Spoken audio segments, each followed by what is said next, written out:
اللہ کے ساتھ کسی دوسرے کو شریک نہ ٹھہرائیں۔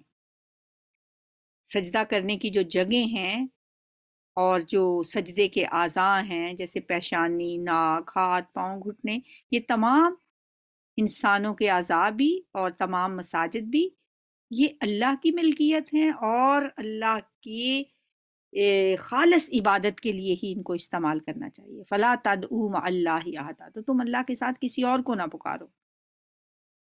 وَأَنَّهُ، اور بے شک یہ بات ہے کہ لما جب قامہ کھڑا ہوا عبداللہ، اللہ کا بندہ، یدعوہ، کہ وہ پکار رہا تھا اس کو، قادو، قریب تھے، یکونون، کہ وہ ہو جائیں، علیہ، اس پر، لبادا، چمٹنے والے۔ جب اللہ کا بندہ اس کو پکارنے کے لیے کھڑا ہوتا ہے تو ایسے لگتا ہے کہ لوگ اس پر ہجوم کر کے آ جائیں گے۔ یہاں اللہ کے بندے سے کون مراد ہے؟ نبی صلی اللہ علیہ وآلہ وسلم، کہ جب آپ نماز کے لیے کھڑے ہوتے ہیں، اس کے دو معنی کیے جا سکتے ہیں۔ ایک تو یہ کہ جب آپ نماز کے لیے کھڑے ہوتے ہیں تو اس میں قرآن کی تلاوت آپ کرتے ہیں تو مشرکین یہ کلام سننے کے لیے آپ کے گرد بڑے تجسس سے جمع ہو جاتے، لیکن ایمان لانے کو تیار نہیں ہوتے۔ ایک تو اس کا یہ مطلب ہے۔ دوسرا اس کا مطلب یہ ہے کہ مشرکین جب آپ کو نماز میں کھڑا دیکھتے تو ان کی دشمنی کی آگ اور بھڑک اٹھتی اور ان کا جی چاہتا کہ آپ پہ ہلہ بول دیں اور آپ کو تکلیف پہنچائیں، اور ایسا کرتے بھی تھے۔ بعض اوقات نماز کی حالت میں آپ کو ایک دفعہ آپ کے اوپر اونٹ کی اوجھ لا کے ان کم بختوں نے ڈال دی اور آپ سجدے کی حالت میں تھے، تو نماز کی حالت میں آپ صلی اللہ علیہ وآلہ وسلم کو اذیت پہنچانے کے لیے بھی وہ آپ پہ ہجوم کر کے آتے ہیں۔ اور اس کا یہ مطلب بھی ہو سکتا ہے کہ کیونکہ ظاہر ہے وہ عربی جاننے والے اور اہل زبان تھے اور قرآن کی جو تاثیر ہے وہ ان کے دلوں پہ اثر تو کرتی تھی، بس وہ ان کی ضد اور ہٹ دھرمی تھی جو انہیں ایمان لانے سے روکے ہوئے تھی۔ اور جب کھڑا ہوا اللہ کا بندہ یعنی نبی صلی اللہ علیہ وسلم، وہ پکار رہا تھا اس کو یعنی اللہ کو، تو قریب تھے کہ وہ ہو جائیں اس پر گھیرا کر کے چمٹنے والے۔ قل، کہہ دیجئے، انما، بے شک یا سوائے اس کے نہیں، ادعو، میں تو پکارتا ہوں، ربی، اپنے رب کو، ولا اشرک بہ احدا، اور نہیں میں شریک ٹھہراتا اس کے ساتھ کسی کو بھی۔ قل، کہہ دیجئے، انی، بے شک میں، لا املکو، میں نہیں اختیار رکھتا، لکم، تمہارے لیے، ضرم ولا رشدا، کسی نقصان کا اور نہ کسی بھلائی کا۔ یہ راشدہ کا لفظ بھلائی کے معنوں میں ہم نے کل بھی پڑھا تھا۔ آپ کہیں کہ مجھے کوئی اختیار نہیں ہے تمہارے لیے کسی نقصان کا اور نہ بھلائی کا، یعنی میں تمہیں راہ راست پہ لانے کا بھی میرے پاس کوئی اختیار نہیں ہے، سب کچھ اللہ کے اختیار میں ہے، میں تو خود کسی کو ہدایت دے نہیں سکتا، میرا کام صرف تمہیں پہنچا دینا ہے۔ جیسا کہ سورہ قصص میں بھی آتا ہے، انکا لا تہدی من احببت، اللہ تعالیٰ فرماتے ہیں نبی آپ ہدایت نہیں دے سکتے جسے آپ پسند کریں، ولیکن اللہ یہدی من یشاء، لیکن اللہ جسے چاہتا ہے اسے ہی ہدایت دیتا ہے۔ ولن اجد من دونہ ملتحدا، اور ہرگز نہیں میں پاؤں گا، لن جو ہوتا ہے نا اس کا مطلب نفی کے لیے ہوتا ہے، مکمل نفی کے لیے، لیکن فیوچر کے لیے، مستقبل کے لیے۔ اجدو، میں پاؤں گا، من دونہ، اس کے سوا، ملتحدا، کوئی پناہ گاہ، میں اس کے علاوہ سر چھپانے کی کوئی جگہ نہیں پاؤں گا، یعنی میرے لیے اللہ ہی ہے۔ یہ آیت میں نے چھوڑ دی ہے اس لیے مجھے اس کا مفہوم سمجھ نہیں آ رہا تھا۔ قل، کہہ دیجئے، انی، بے شک میں، لن یجیرنی، ہرگز نہیں پناہ دے گا مجھے، من اللہ، اللہ سے، احد، کوئی بھی، ولن اجدا، اور ہرگز نہیں میں پاؤں گا، من دونہ، اس کے سوا، ملتحدا، کوئی جگہ سر چھپانے کی، الا بلاغ من اللہ، مگر اللہ کی طرف پہنچا دینے کا، یعنی میرے پاس یہ اختیار ہے، ہاں، کہ میں اللہ کا پیغام تمہارے تک پہنچا دوں، میرے پاس بس یہی اختیار ہے، ہدایت دینے کا اختیار میرے پاس نہیں ہے، اور زبردستی تمہیں میں مومن نہیں بنا سکتا. ہاں میرے پاس یہ اختیار ضرور ہے کہ میں اللہ کی طرف جو پیغام اللہ نے مجھے دیا ہے وہ میں تم تک پہنچا دوں اور تمہیں اللہ کی طرف بلاؤں. وارسالات ہی، اور اس کے پیغامات. یعنی میرا یہ فرض ہے کہ میں اللہ کی طرف سے تبلیغ کرتا رہوں اور اس کے پیغامات تم تک پہنچاتا رہوں. جیسے وما علینا الا البلاغ، ہمارے ذمے تو پہنچا دینا ہے. اکثر جب کوئی بھی تبلیغ کی جاتی ہے تو اس کے آخر میں یہی الفاظ ادا کیے جاتے ہیں. تو آپ بھی یہی فرماتے تھے کہ میرا کام صرف تم تک اللہ کا پیغام پہنچا دینا ہے. ہاں، اور اگر میں نے اللہ کا پیغام پہنچانے میں، یہ فریضہ سر انجام دینے میں کوئی کوتاہی کی تو میری بھی جواب دہی ویسے ہی ہوگی.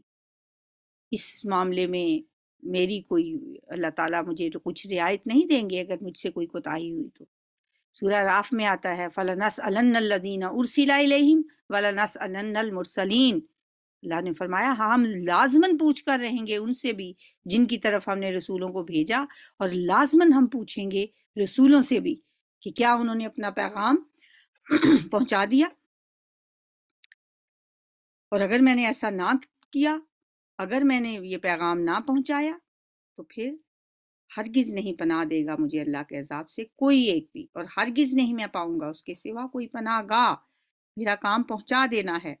وَمَن يَعْصِ اللَّهَ، اور جو نافرمانی کرے گا اللہ کی، وَرَسُولَهُ، اور اس کے رسول کی، فَإِنَّ لَهُ نَارَ جَهَنَّمَ، تو بے شک اس کے لیے جہنم کی آگ ہے. خالدین فیہا ابدا، ہمیشہ رہیں گے وہ اس میں ہمیشہ ہمیشہ. حتیٰ یہاں تک کہ اذا رأو، جب وہ دیکھ لیں گے، ما یوعدون، جس کا وہ وعدہ دیے جاتے ہیں، یعنی جس کی ان کو دھمکی دی جاتی ہے یا ان کو جو جس کا وعدہ دیا جاتا ہے، جب وہ اس کو دیکھ لیں گے، فَسَيَعْلَمُونَ، تو ان قریب وہ ضرور جان لیں گے، من اضعف ناصرن، کون زیادہ کمزور ہے مددگار ہونے میں. یعنی کس کے مددگار کم ہیں اس دن پتہ چل جائے گا. ابھی تو کہتے ہیں نا کہ ہمارا خاندان، ہمارا قبیلہ، ہمارا کنبہ ہمیں بچا لے گا. اس دن انہیں پتہ چل جائے گا کہ مددگاروں کے اعتبار سے کون کمزور ہے، وَأَقَلُّ عَدَدًا، اور کون اقلیت میں ہے تعداد کے لحاظ سے. اقل کم ہے، اقلیت میں ہے، عددہ تعداد کے لحاظ سے. قریش کے سرداروں کے تانوں میں سے حضور صلی اللہ علیہ وسلم کے لیے ایک تانا یہ بھی تھا کہ آپ کی محفل کے مقابلے میں ہماری محفلیں بہت زیادہ بڑی ہیں، باوقار ہیں، پر رونق ہیں. آپ کے پاس تو بس کچھ غلام، کچھ غریب، کچھ چھوٹے لوگ آتے ہیں، نچلے طبقے کے کمزور اور نادار لوگ آپ کے پاس بیٹھتے ہیں، جبکہ ہماری محفلوں میں بڑے بڑے سردار شامل ہوتے ہیں. اب یہاں پہ ان کے اس تانے کا جواب دیا گیا ہے کہ قیامت کے دن پتہ چل جائے گا کہ اپنے حمایتیوں کی تعداد اور طاقت کے لحاظ سے کس کی کیا حیثیت ہے. یہ اس دن پتہ چلے گا. قل ان ادری، کہہ دیجئے نہیں میں جانتا. اقریب، کیا وہ قریب ہے، ما توعدون، جس کا تم سے وعدہ کیا جاتا ہے. آپ کہہ دیں نبی صلی اللہ علیہ وسلم ان سے کہ مجھے نہیں معلوم کہ جس کا تم سے وعدہ کیا جا رہا ہے وہ قریب آ چکی ہے. ام یجعل لہ ربی آمدہ، یا کر دے گا، یجعل، ہم یا یجعل کر دے گا، لہو اس کو، ربی میرا رب، آمدہ لمبی مدت. مجھے نہیں پتا کہ قیامت جس کا تم سے وعدہ کیا جا رہا ہے وہ قریب آ لگی ہے یا میرا رب اس کی مدت کو اور لمبا کر دے گا. آمدہ مدت کے لیے آتا ہے، میں نہیں جانتا. یعنی قیامت کا علم میرے پاس نہیں ہے.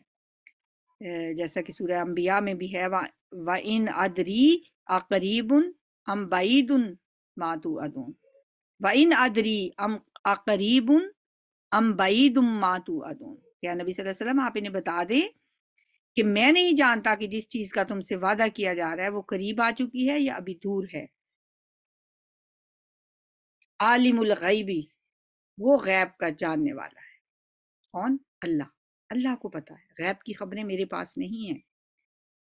فلا یظہر علی غیبہ احدا، بس نہیں وہ یظہر مطلع کرتا علی غیبہ اپنے غیب پر احدا کسی ایک کو۔ اللہ غیب کی خبریں کسی کو نہیں دیتا، ہاں الا مگر من ارتضیٰ جس کو وہ پسند کرے، من رسول کسی رسولوں میں سے جس کو وہ پسند کرے، اس کو جس قدر چاہے وہ غیب کی خبریں دے دے۔ یہ اللہ کی اپنی منشا و مرضی اور اس کی مشیت ہے۔ اس آیت میں علم غیب کے بارے میں بہت اہم بات بتا دی گئی، یعنی غیب کا علم صرف اللہ کے پاس ہے۔ وہ اپنے رسولوں میں سے جسے چاہتا ہے، جس قدر چاہتا ہے، وہ اتنا علم دے دیتا ہے۔ تو یہ نہیں ہے ہم کہہ سکتے کسی رسول کے بارے میں بھی کہ وہ غیب کا علم جانتے تھے۔ ہاں غیب کی خبروں میں سے اللہ تعالیٰ جس کو چاہیں، جتنا علم چاہیں، اللہ تعالیٰ دے دیں۔ اس بارے میں ہم یہ بھی نہیں کہہ سکتے کہ فلاں رسول کے پاس یا فلاں نبی کے پاس اس قدر علم تھا یا اللہ تعالیٰ نے اس کو اتنا علم دیا ہوا تھا، اور نہ ہمیں یہ ناپنے تولنے کی ضرورت ہے۔ نبی صلی اللہ علیہ وسلم کا علم لامحدود نہیں ہے، محدود ہے۔ اللہ تعالیٰ نے آپ کو جو علم دیا ہے وہ محدود علم دیا ہے، تو اس میں سے آپ بہت ساری ہمیں ایسی باتیں پتہ چلتی ہیں کہ آپ نے